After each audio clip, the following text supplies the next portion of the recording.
things you don't like doing in order to go on living, that is, to go on doing things you don't like doing, which is stupid. Better to have a short life that is full of what you like doing than a long life spent in a miserable way. Waheguru Ji Ka Khalsa, Waheguru Ji Ki Fateh. Thank you for joining me, Jag Singh, on Positive Minds on the SIKH channel. Positive Minds is a program on which I bring on experts and professionals and inspirational people who give us some great advice and tips about the amazing work they are doing out there. Just in case you're wondering what these banners are at the back, it was my daughter's birthday the other day. She was 13. During my childhood, when I was 7, 8 years old, I suffered a lot of bullying, racism. Unfortunately, we were brought up in an area that was surrounded by racism. And I never really thought I'd make it to 13, to tell you the truth, let alone have a daughter whose birthday I'll be celebrating when she reaches 13. During that time, I was very unfortunate because I only wished I could have seen one anti-bullying poster in my school, someone who I could have contacted to get some help and support, but there weren't none. But I'm glad to say today in the United Kingdom and around the world, we have so many amazing charities that are formed and are there to help children. Private and confidential help is provided. And one of those charities is called Childline. And Childline is a UK-based charity. And today with me, I have a Childline service manager, Anna Krala. Anna, thank you so much for joining us today. Hello, thank you for inviting me. Nice to meet you. You're welcome. You're welcome. Now, Anna's coming on our show today because she's going to share some amazing advice and information for everyone out there, parents, children. So, Anna, what are your responsibilities within Childline, please? I'm the Childline service manager for the service based in Manchester. We're actually based in Salford Keys.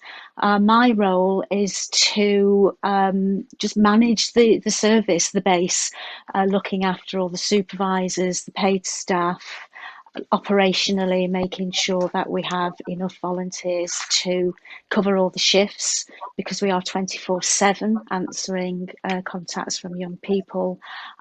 Health and safety, very important now, as you know, as we know, and just the general overseeing to make sure that the service is operational. Excellent. So, Anna, what is Childline and why was it formed originally? Could you please share this with the viewers, please? Well, Childline is a confidential service for young people who want to talk to somebody, who want to contact anyone other than maybe a family member for whatever reason they might not. Want to talk to somebody in the family. We have a phone line, we have an online service, we have a one-to-one chat service. It was formed over 30 years ago, actually 34 years ago now, by Esther Ranson. And she started the service because she recognised that there are many young people out in the community who are struggling and have no one to talk to when they've got some problems. And so she started the service, I say 34 years ago, and here we are today. With a wonderful service throughout the country. We've got 12 bases now who operate 24/7, and young people can contact in confidence and talk to our counsellors any time of the day in many different ways. I mean, and as I spoke at the start of the show, I said that, at that time I remember there was hardly any anti-bullying posters or Childline posters which I could contact for help. And it's so nice to know that the help is available out there. Also now with technology, we also have your amazing website and it's so easy to use. Could you please tell me a bit about your website, please, Anna? The website, yes, you're right, it's wonderful, and it's there all the time. It's one click, and there are many different platforms that young people can choose to look into. Well-being, bullying, advice on current issues such as COVID-19. We have an art box if young people find it difficult to to talk. They can draw pictures and express their feelings. There's a message board so young people can talk to each other on the website. There's an Ask Sam, so they can actually ask specific questions, and those questions will be answered. And I say there's lots of different forums where young people can look for information and get some self-help. Or ask questions about how can we contact somebody to talk to in Childline. Lots of health and well-being toolkits, hints and tips for young people to access. Excellent, excellent. So there you have it. And speaking about the Childline website, which is easy to access, and it's so much available on there. So many great services available on there. You spoke about COVID-19 over there, Anna. June lockdown. How has it been? I mean, I know Childline is a service that a charity which receives phone calls from children. What's the rate of phone calls been during the lockdown? Have they increased? Have they decreased? It's difficult to tell at the moment because, unfortunately, because of the social distancing and lots of our staff and volunteers, have chosen to stay at home, which is completely understandable. We haven't been able to operate the 24/7 like we have been doing, over the many years. But since lockdown, since March, we've actually taken over 19,000 contacts from young people, which is absolutely incredible. Our staff and volunteers that have been coming in have managed to engage with young people during the lockdown, and that is via phone calls, one-to-one chats, or by responding to emails that young people send in. Excellent, excellent. That's amazing. That's amazing, and that's great work from Yeah. Childline. And I'm so glad, like I said before, that there are charities out there for children who are suffering from bullying, depression, neglection. It's so nice to know that you guys, even despite lockdown happening out there, what's happening around the world, you guys are still there, just that phone call away to support these Yeah. children. Um, how can parents, guardians, and teachers support Childline? How can we help Childline, Anna? Is there any way we can support you? There's lots of different ways, actually. I mean, we are constantly recruiting volunteers. As I say, we wouldn't be able to operate at all if it wasn't for the volunteers that we have. And we're recruiting now. As I said, we've got 12 bases, and all the bases at the moment are, even in the lockdown, recruiting, interviewing. We've got training sessions on, so we can train more volunteers. We can go out and fundraise, because obviously we need to fund Childline. We need to continue to do that. So it's really important, that we have people on board that can help us with that fundraising. And again, it's also important to support young people to encourage them as well to use Childline. A lot of parents do say to their children, well, go on the website, because the information that we do have is child friendly. We even have an under 12 website which uses a different language, so the younger young people can have their conversations and learn and explore, and it uses a different language, a softer language, for the younger minds. But volunteering, absolutely, definitely, is the top of our list constantly, and even more so now, when we are restricted with the numbers that we have coming into the base. Excellent, thank you. Anna, the other thing I was thinking of was that sometimes when a child wants to phone up Childline, um, I've spoken to a few children. Some of the concerns they have had, sometimes, is that if they've got any issues they want to talk to Childline about, and their parents might find out, they might get in trouble. Why'd you phone Childline up? Or parents might find a telephone number on the phone bill, and things. Why are you phoning up? How can a child who wants to contact Childline get over these hurdles? Well, first of all, if a young person contacts Childline by phone, by their mobile phone or any other device. It is completely confidential, and that phone number will not appear on any bill. So, young people need to be reassured that the phone number for Childline will not appear on a bill. Um, the website, if a young person clicks onto the website, if they feel that they need to close down the website quickly because they might not want anybody to see that they're, looking at the website, exploring, looking for information, it's an easy one click and the website will close. So it's a very easy click and it removes from the screen. And then you can quickly come back onto it again. Because we do realise that young people do come to us who could be in very, very difficult situations, who are not able to talk to parents for whatever reason. They're not able to talk to their friends or even, their siblings or any other family member. So we do provide a confidential and a private space for them to come to, and we do reassure young people that it is confidential to them only. Excellent, excellent. Because to me, Childline is like a backbone. Because today we have stuff in schools that we never had during my time in the 1970s. We should have Yeah, school counsellors and teachers you can approach and parents. Now that helps the children out there with the information it's given me, Diana, because if they've tried the teacher, they've tried the school counsellor, they've tried the parents, and sometimes if a child reaches a brick wall, they know they can go on the internet, contact Childline and pick up the phone and get the help. And it's totally private and confidential, as Anna's just said, and the number will not show up on the bill. So that's amazing, because all you children out there, if you are suffering from any neglect, anti-bullying, just pick up that phone, just phone up Childline, and nobody needs to know about it. Thank you for that, Anna.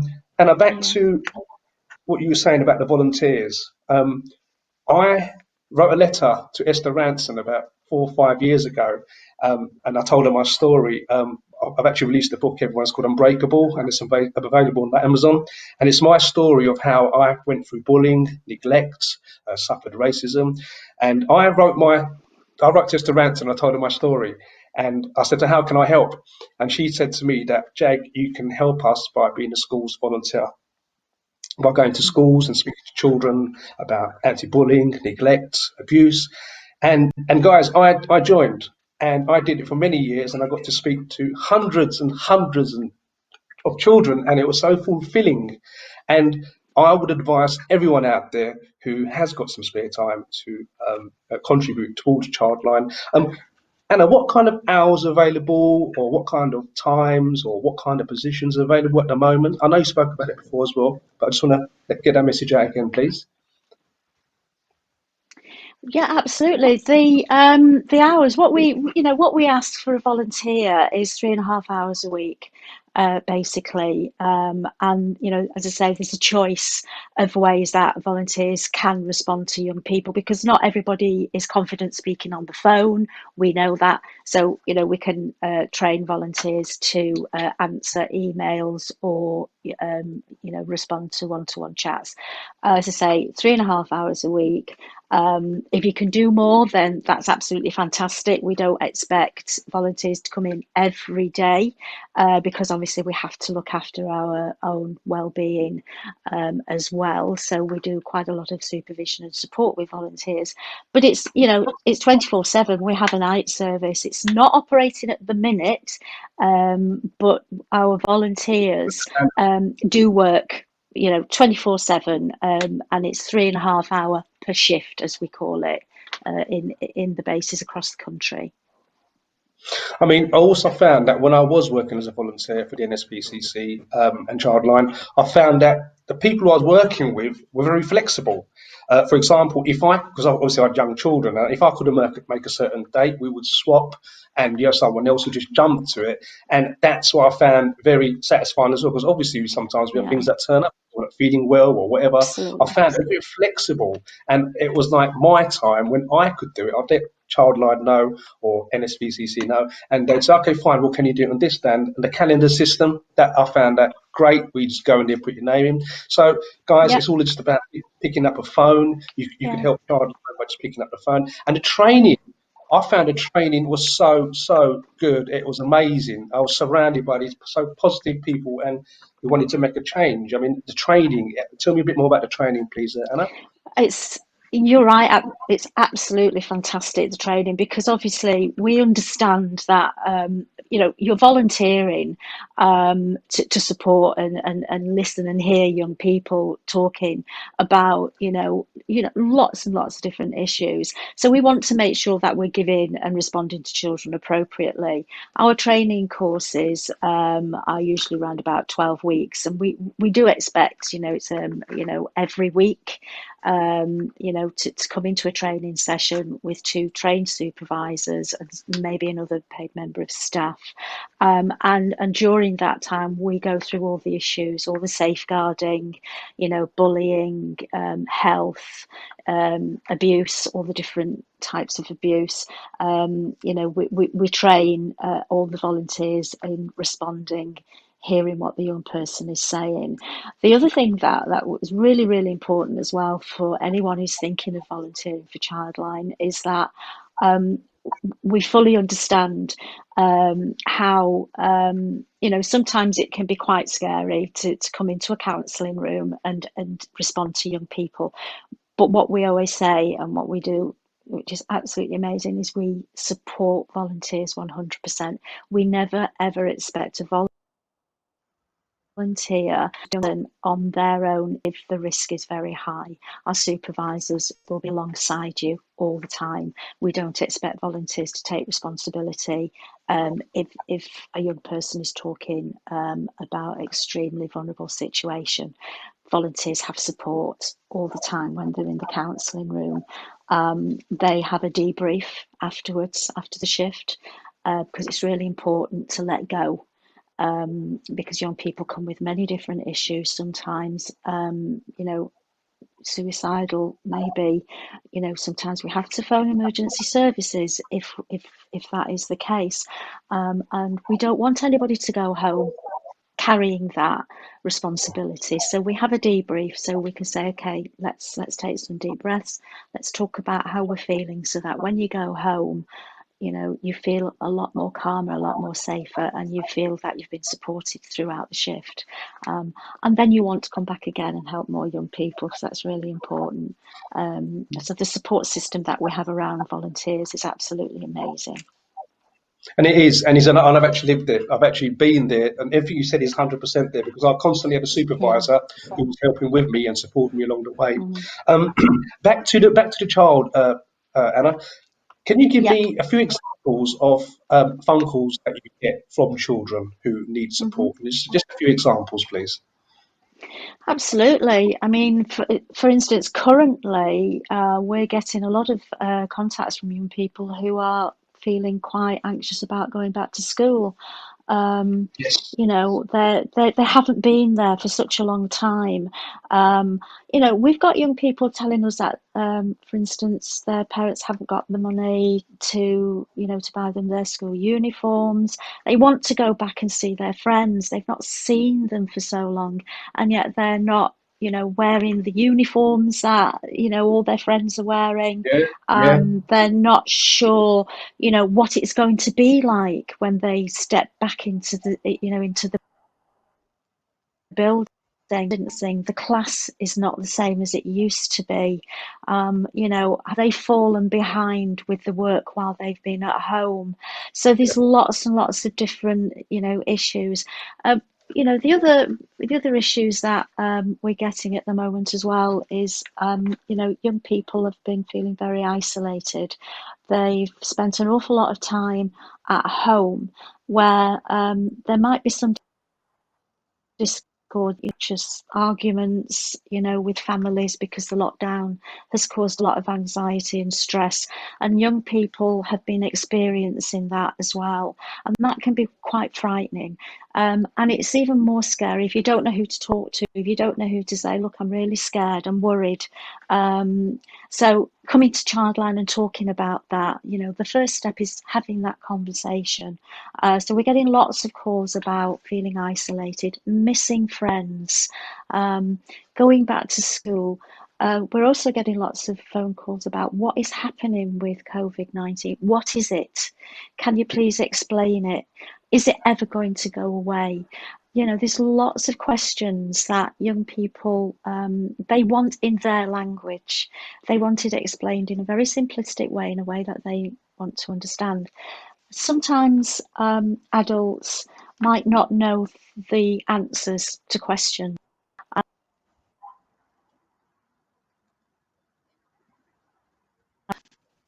Hello, sorry about Yeah, that. yeah, Had yeah, that's okay, that's okay. Yeah. Sorry that. As I say, sometimes parents don't know all the answers, and I think it's quite okay for a parent to say, "Look, do you know something? I don't know. Let's go and explore it together." But young people can also come to the website and ask a question. We've got lots of information on the website as well. But yes, lots of different issues. Lots of young people are also quite struggling because they've been used to lots of health services, mental health service, looking after children's well-being. In the lockdown, those services haven't been available as well. So, that support hasn't been there for young people. So we do get quite a lot of calls about people feeling really anxious, feeling very depressed, and as I mentioned before, feeling suicidal.